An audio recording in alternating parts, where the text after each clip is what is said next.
Hello fellow collectors, Citrus Aviation here with a review of the rare Gemini Jets 1/400 scale Delta 757-200 without winglets from 2007. Delta Airlines is an airline that started from humble beginnings in 1924 as a crop dusting service to becoming the world's largest airline in 2008 when they acquired Northwest Airlines. The airline has since 2008 competed with United Airlines and American for the title of largest airline in the world. The airline is an over $3 billion a year money-making company, and they are based at Atlanta Hartsfield-Jackson International Airport, which since 2007 has also been the world's busiest airport. As of the recording of this video, which is May 20th, 2019, Delta Airlines operates 905 aircraft, 127 of which are 757s. At the peak of operations in 2010, Delta operated 204 757s. Since 2010, many of the Delta 757s have been retired, including this aircraft, which is N638DL or November 638 Delta Lima. The Delta 757s are currently based out of Atlanta Hartsfield-Jackson, Detroit Metro Airport, Minneapolis-St. Paul, Los Angeles International Airport, and Seattle International Airport. There are also several 757-200s based out of New York JFK for Delta. These do trans-continental routes as well as some flights internationally out of JFK. These, though, are not the Generation 2 aircraft that we have here in this model form. They're the older Generation 1 aircraft. This aircraft was delivered to Delta Airlines in May of 1988. It was line number 177. In 2005, this aircraft became part of Sun Airlines, which was Delta's attempt at a discount airline, and then returned to Delta Airlines in April of 2006. This aircraft will then serve a nice long lifespan, with winglets being fitted in May of 2010, and a new cabin being installed as well. The aircraft was retired from service in August 2013 and broken up in 2014. SIP 638 is most famous for being the very first aircraft painted in the current purple and white Delta Airlines livery. This aircraft did its first flight in the new livery on April the 30th, 2007, and Gemini Jets has shown that in the box art, as this was a model created to celebrate the new Delta Airlines livery. Speaking of the box, it is a nice box from the era, basically normal except for it has the special first aircraft to fly in the new livery box art on the front, but other than that, it's a fairly standard Gemini Jets box.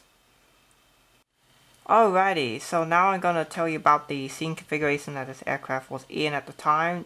Information for this is very hard to come by because all these aircraft that were not retired were reconfigured starting in 2016. So big shout out to Midget HD Aviation.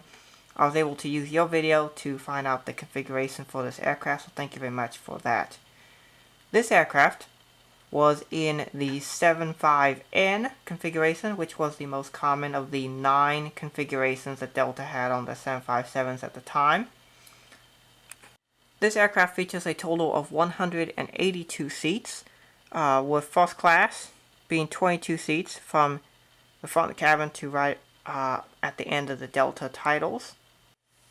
Delta comfort started from here. I went to this part here. That was a total of 19 seats, and then in the middle section right here there's a couple of extra areas such as bathrooms and meal preparation stations. And then from that spot here all the way to the back is 141 seats for Delta Economy.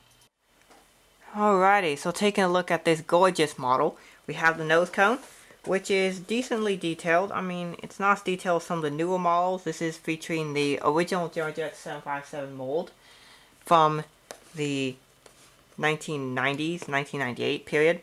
This is a very good looking mold though, and the nose cone is pretty good. You can see the SkyTeam logo right there next to the door. There is something there written underneath the cockpit window, however I cannot read it. It's probably something about the new livery and all that kind of stuff. You can see the SIP number there on the gear door, right there, 638. There's the Delta Airlines title with the widget and Delta Airlines written out. You can see the swooping underbelly, and there is the L2 door. There is a landing light on this model. Moving down to the engines. These engines are Pratt & Whitney PW2037. So you can see them nicely detailed actually. You can see the inside of the engines. There's not too much detail there, but it's acceptable level. Going down to the edge of the wing where the red navigation light is. You can see a little bit of view of the landing gear. Nothing too special, nothing crazy detail as far as this model is concerned. But that's okay. You can see the American flag with the registration. The L3 door. This is a Generation 2 aircraft. And you can also see the escape there for the depressurization valve. And the beautiful tail with the Delta widget. The APU housing looks very nicely detailed here. Oh, I mean, it's great for the time. Nothing too special for today, but it is at least looking good. You see the back of the wing and engine detail. Nothing too special. But at the time, this would have been acceptable.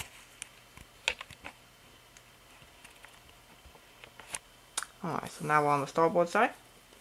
And you can see the same thing as on the other side, except there is also a cargo bay door.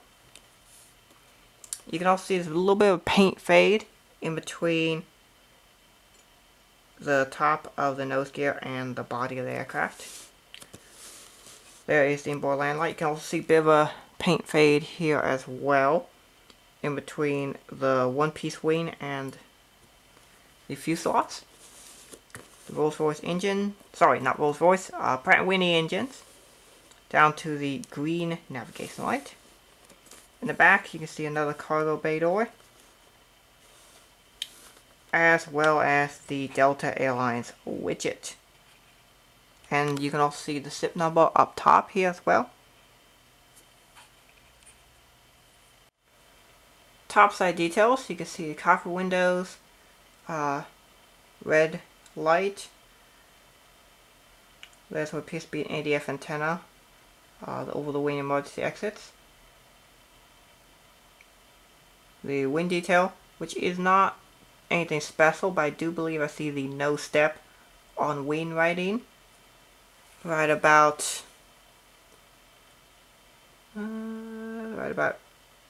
here. There's well a Wi-Fi box speed, but there is no 3D Wi-Fi box in this model. I do not see any logo lights on the horizontal stabilizer, but those should be there to light the tail at nighttime. See the underbelly, the nose gear, cargo bay door, the Gemini Jets logo, the hole for a stand.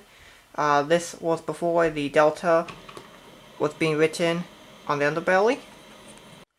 There is also a little bit of paint fade on the inside of the stand hole, but that is okay. The wing detail would have been great for the time. You see the engines have almost no detail. So not really great detail by today's standards, but it would have been great at the time. See the cargo bay door and the pressure relief valve. And the horizontal stabilizer and APU housing, which has almost no detail as well. Alrighty, so as far as features go with this model, it does have rolling landing gear. Technically, I mean, if you force them, they will move, but they don't really move, which is fine.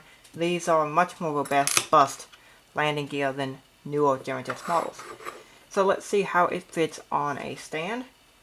I'm taking a Gemini Jets 200 stand, which is also the same stand that Gemini Jets used to use for the 1-400 models until they got their more recent design.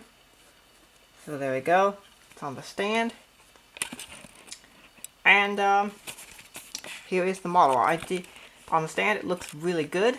I did not mention what the MSRP for this model was because it's a very old model and that is difficult to find. I was able to buy this used on eBay for around $50 You will see this model for about 50 bucks if you find it. It is kind of an expensive model, but it's a very rare one. And it's pretty much the only way right now that you can get an unlimited Delta 757-200. And this is a very nice model. I highly recommend it to anyone looking for a Delta Unwinged 757. Just check on eBay or wherever you buy or use models from, and you should be able to find one. Eventually, these things don't come on sale very often. So, thank you for watching. I hope you enjoyed this video, and God bless you.